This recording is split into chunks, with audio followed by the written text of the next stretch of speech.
Hello everyone, welcome back to my channel.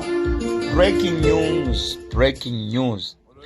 Armed robbers storm AFM church service yesterday and take phones and cash from congregants in Philip, Cape Town, South Africa. So this is the news, ladies and gentlemen. AFM church robbed yesterday during the service. Congregants were robbed of phones, were robbed of money. Fortunately, there is no any case of death and has been reported yet. But the church congregants were robbed of cash and money, as well as cell phones in South Africa. South Africa is not a safe country, and some churches pay, drug lords. Some church pay cartels to be protected from robbers. This is not the first time where churches are being robbed or people were robbed during the services. No, it's not the first time. From early 2000 to 2000, history says that the churches were being robbed. Churches were being robbed. Cash in transit style robbers started hitting big churches in Joburg, Durban, Cape Town. Attackers knew Sunday day cash. So these things started because pama Sundays ndo panobhadharwa makeshi, ndo panenge pachiitwa maofferings anenge achitorwa. Saka marobhers aitomeka sure kuti every Sunday vanotaimira matreasurers, vanotaimira mota dzinobuda nemari vorobha. But this time it's a news deal. Church mari haichaiswi muchurch, mari yakuiswa mumabhengi. Saka vakabva vachinja nzira, especially in Joburg, Durban, Pretoria, and kuma 2000 vaingorobha. Then in 2015 to 29 pakabva pamboita futi the spike in church hijackings. Example, Pretoria, KZN churches robbed mid-services at gunpoint. Cell phones, cars, jewelries were taken. Rise of organized gangs. Social media made it easy to share which churches had poor security. So in South Africa, the church must have enough security. The church must have good security. And some churches even pay gangs to be protected, because these things zvinenge zvichitozikanwa nevanhu vanenge vachitozviita, vamwe vacho vanenge vachitozikanwa. So it's not a first thing, and it's not a new thing in South Africa. Then 2020 to 2022, COVID lockdowns, churches opened with less case, but ritual attacks started. Most infamous Salvaton Church hostage 2020. Gunmen held congregation for hours demanding ransom. It's happened. Zvakaitika muSouth Africa kuti pachechi yepa Salvaton yakatolokewa for hours vachidemanda mari from government nekuvanhu nekupi nekupi. So in South Africa zvinhu zvige zviriko, zvinhu zvinotoitika in South Africa. Mix of robbery, kidnapping for ransom, also miracle money. Scams made churches to look like targets. Saka vanenge vachifunga kuti kuchurch kune mari. In 2023 to 2024, 2 trains, armed men storming during service to steal cash, phones. Fake prophets and armed gangs teaming up for extortion. Philip Samuel Soweto. ndo the latest one yakaitika yekuti vanenge vapinda vachida mari.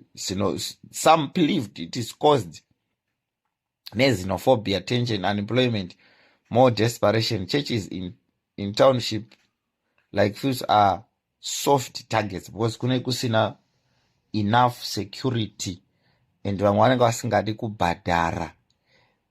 These are the reasons why some churches are being, keep hitting predictable cash flow, tithe, offerings. Criminals call it ATM yamwari, vanenge vachitora mari soft security. Unlike most banks, most churches can't afford armed guards, open people, or crowded, plus trapped 200 people in one room is to control with 1 to 2 men, high pay, low risk. Copycat effect, cash high profile robbery gets reported. Other gangs copy the method. How it changed over time. Grab cash plus run, take phones, cars. This is what is happening right now. Kidnapping pastors for ransom, churches, exhortation, gangs demand monthly protection from pastors in townships. Gangs demanded cash. Mama gangs are not to demand a cash from my pastors in Joburg, KZN, Durban, and other, high risk towns. Vanotodemanda mari for pamagangs, especially on Gauteng, Cape Town, zvichinda vanotodemanda. So some pastors vanenge vasingadi kubhadhara mari orozi munguva chechi inenge isina mari, saka yobva yati hatibhadhari and inobva yanetsa. Munenge muchitobhadhara mari dzichitobuda kana kuti sometimes no banks open Sunday morning, so banks are closed, so pastors hold cash till Monday. Vamwe vanodeposita zvavo pama-ATM and stuff, but izvozvo zvinongokonzeresa futi chi matsotsi, because unonge uchifamba futi nemari. Open doors policy, churches welcome everyone, hard to look doors. This is some of the reason. Without looking, distracted. Over 300 people praying, clapping, nobody noticed 2 guys walking in guns. No armed guards. Machechi anenge asina ma-armed guards. So, but in South Africa zvakutongokurudzirwa kuti church ingova nezvinhu zvayo. Some of the reason, unemployment, xenophobic, drugs and gang in Cape Town, zvinhu zvikagara zviriko. So we need to pray, amadzangu, for people vari kumabasa. Vanhu vari kumabasa, but it is common kuti church ibhadharewo kubhadharawo ma-security companies anotozikanwa kuti vachengetedze upenyu hwevanhu. It's not easy kungopindirwa une vana, zvimwe zvacho zvinobva zvatraumatize. So we pray kuna Mwari kuti Mwari apindire kuti vakasangana nenjodzi idzi Mwari avarwire. We continue to pray for peace, we continue to pray for zvinhu zvakanaka kuti zviitike, vanhu vachengetedzwe, upenyu hwavo huchengetedzwe. What's your take, hama dzangu, nezviri kuitika izvi kuti vanhu vanopindirwa muchechi vasina mata?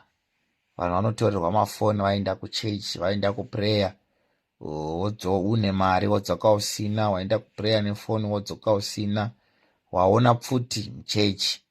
What's your take, guys, on this one? Let me hear your views in the comment section. Should the church pay cartels, drug lords, or should the church pay vanhu ivavo, or church yongosiyana nazvo?